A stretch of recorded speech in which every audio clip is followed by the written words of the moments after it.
Royal news now. We're starting with Charles and Camilla, who are set to star in Eastenders. We learned this over the weekend. Our royal editor, Russell Myers, is right here. Yes. So, are they pulling pints? What are they doing? Are they shouting, get out of my house? They're no stranger to pulling pints, because we did see that in Canada last week when I was with them. You did? Pouring a decent couple of pints. However, they are going to be starring in a special Platinum Jubilee edition of EastEnders that is going to be screening on June the 2nd. Oh, jeez. I mean, it's, you know, well, Danny Dyer is royalty, well, he isn't is indeed, and Danny he Dyer welcomed them to the set. Now, we did know that they had visited the set back in March. Yes. This whole new scene was completely shrouded in secrecy, and we had Danny Dyer meeting them, obviously, you know, royalty himself. Indeed, as he's no stranger to telling people.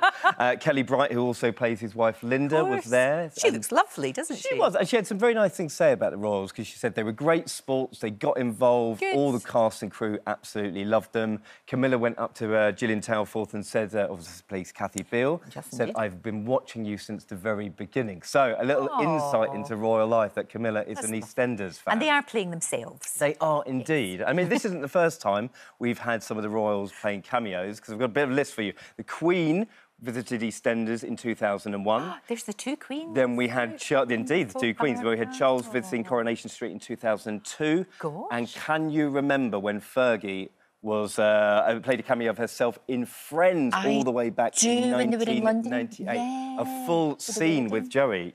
I remember that. Classic. Gosh, for goodness sake. Classic. Now look, we keep getting told what's happening in the Jubilee. Yes. More news, more famous faces. What's happening? Well, this is something to look forward to, because the Jubilee pageant, on Sunday, June the 5th, we're going to have all these buses taking the great and the good all across London. I've got some names for you. Go on, then. So we're going to, straight from the 1950s to the present day, we're going to have a different bus for different decades. 1950s, we've got Sir Cliff Richard, Bonnie Langford, Anita Harris, Gloria Hunniford. Back to the swinging 60s, we've got Tony Blackburn, Peter Purves, other Peter names like Peter Duncan, Valerie Singleton, Anthea Turner has been put into the Blue Peter one. Bill Roach, of course, one of our Corrie legends. The groovy 70s, we've got Debbie McGee, Chris Tarrant, Dame Esther Ranson, Johnny Ball.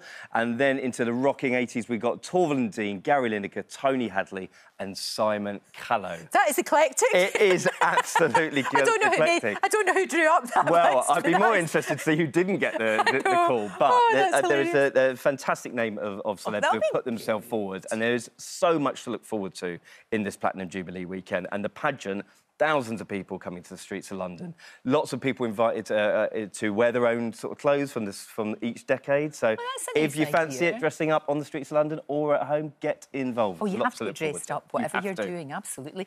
Big change, though, to tripping the colour this year. Yes, yes. I mean, listen, first time we're going to be back in London since the pandemic, which is something to really look forward to, is the Queen's official birthday on the Thursday, kicking off the Platinum Jubilee celebrations. However, we know that the Queen has been pulling out of a few events because of these mobility issues. So we understand that she may not be pulling the royal salute for the first time in 70 years. However, lots of the family have been stepping in, and we did see this happening over the Easter period. So, you know, Charles and Camilla, the Cambridges.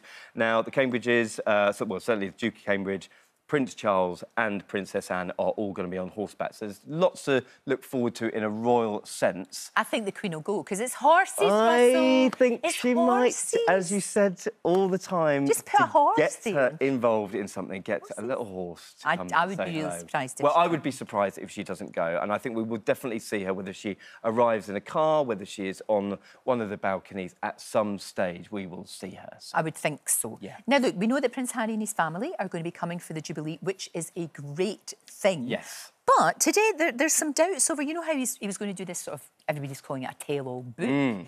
That's kind of looking as if, is it going to happen, is it not? What do we Well, some reports over the weekend that it's been delayed. Now, the publishers are staying quite tight-lipped and saying that they don't know when it's going to appear. However, I mean, there was a bit of a hoo-ha, putting it mildly, when he did that American television interview at the Invictus Games, talking about protecting the Queen. Yeah, that was weird. You know, I mean, it's just crazy stuff. So, probably a good idea to sort of take his foot off the gas a little bit, because this has been proved, well, sort of touted as a warts and all account. He himself has said it's going to be my first-hand account of my life that's accurate and wholly truthful. So what we're going to have, so his memories of Diana, the breakdown of his parents' relationship, the breakdown of his relationship with his brother will no doubt be in there as well. However, I think they've sort of pulled it back so they can get these extra chapters in for the Platinum Jubilee, because that is going to be big business. Where are we going to see them? They're not going to be on the balconies.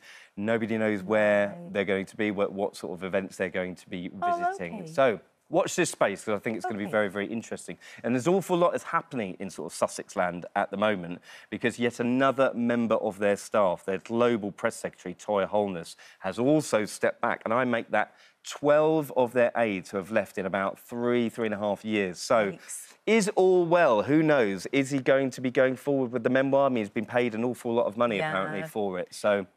Well, they looked very, very much in love at the weekend. They were at a polo thing, weren't they? They were, indeed. And I have to say, Meghan looked absolutely glorious. Yeah, she looked absolutely beautiful. Very, very quickly. Yes. Prince Andrew, is he going to be at a big royal event? What's happening? Well, the Garter event, this is all sort of the Knights of the Garter, where all the royals dress up in funny hats and like Pippi Longstocking socks. Yes, I mean, it is a bit of a strange one. But June the 13th is going to be a big royal Garter event at Windsor Castle, back there for the first time in 3 years. Apparently, the Duke of York has got himself on the guest list. Now, is this him putting himself back into royal duties? Again, let's wait and see. Not a great idea. Thanks, Russell. Thank you. Don't forget, you can watch full episodes of Lorraine on the ITV Hub, and all the best clips, compilations and playlists right here on our channel. Just subscribe now and you'll never miss an upload. Click here to watch another video similar to this one, or click here to head to our channel's homepage to explore all of our exciting videos.